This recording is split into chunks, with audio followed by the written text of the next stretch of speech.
If there's one art by which Chicago most viscerally expresses itself, it's architecture. It's Midwestern, it's tangible.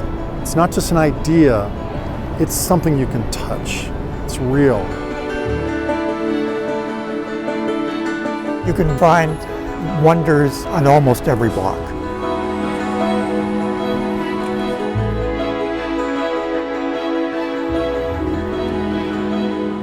It's a living museum of architecture.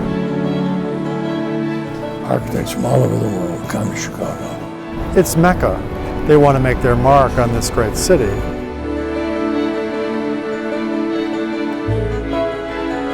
It's astonishing that at such a young age, Jeanne Gang has built an 80-story skyscraper here. Frank Lloyd Wright never built a building that tall. If you never took any risks, you're never going to push the boundaries.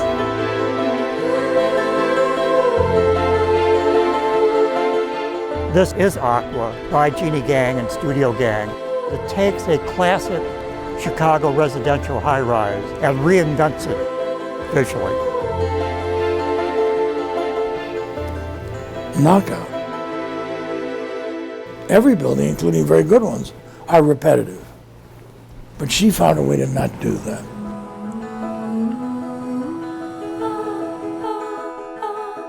It's a simple deployment of concrete and glass, nothing else. It's an expression of its structure, nothing else. She brings the sensuousness of curvilinearity to this very tough city of endless grids and rectangles.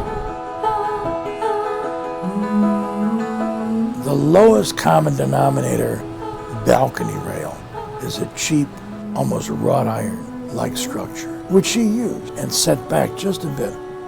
So you see the concrete, which is painted white, and the black literally disappears.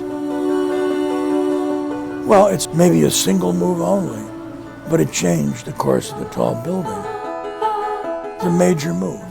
Designing a skyscraper forced me to think about living in denser, taller buildings in denser cities. It's actually quite important in terms of sustainability.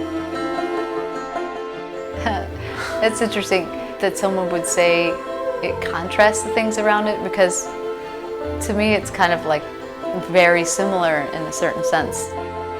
It kind of fits right into the continuum of Chicago architecture, of the history of the Chicago skyscraper.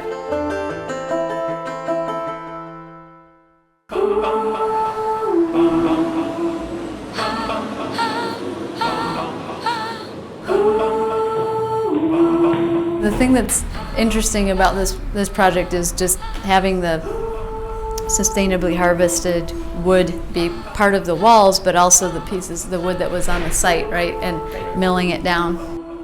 I guess I was that kid that was always making things too, like the clubhouse under the dining room table, the tree house, and the tree, an incredibly carved out ice house in the blizzard of 1975 that all the neighbors came over to play inside. My dad was a civil engineer, and he designed bridges and roads in our county, and he would always take us on trips to go see bridges.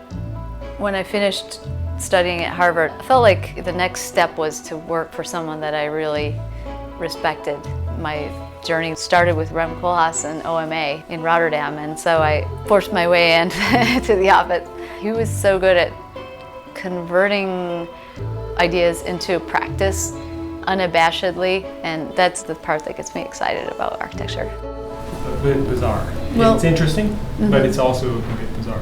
My life partner, Mark Schendel, we met actually working at OMA in the Netherlands. He's very good at organizing business. He's a taskmaster. I kind of start in the beginning, set the creative direction, and he keeps the flow of the work moving forward.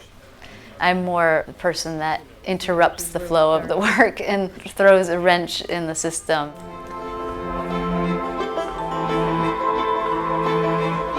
In a profession that's all about people, accommodating people, sheltering people, making homes for people, how can we invent something that completely changes the way people think about things?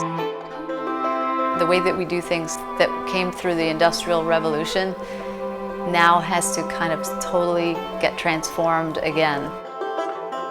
There's a limited amount of resources on the planet. Species are becoming extinct, plants and animals, at a very rapid rate, and that means we're losing biodiversity.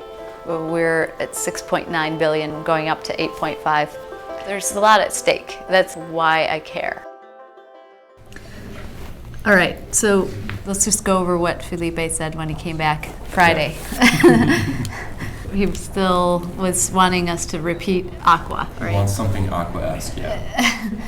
Oh man, because I mean, every building isn't a product, and so every building comes from its own unique set of circumstances. How many people have asked us to repeat exactly the Aqua Tower, you know? The scale of the work isn't the important thing. For her, the investigation and the discovery is what matters. Sometimes it starts with the material. What is a building or a project going to be made out of? It's amazing you can build structures out of something that was once a plant. The thing that is always there is trying to coax more out of every piece of the architecture. Something that might be invisible, making it visible. If you're successful, people that don't even maybe understand exactly what you're doing still might be able to sense it.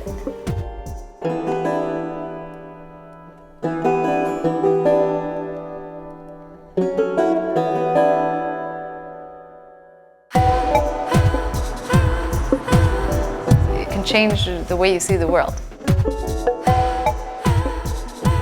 Jeanne's original intentions are pragmatic about use, how to build, how to make things, structure, etc. Well within the Midwestern pragmatic tradition of making things, kicking the tires. Hey, Tabor? Yes, sir. Hand me all those books on Chicago. I can't read you. It begins with the Chicago fire in 1871 in the fall.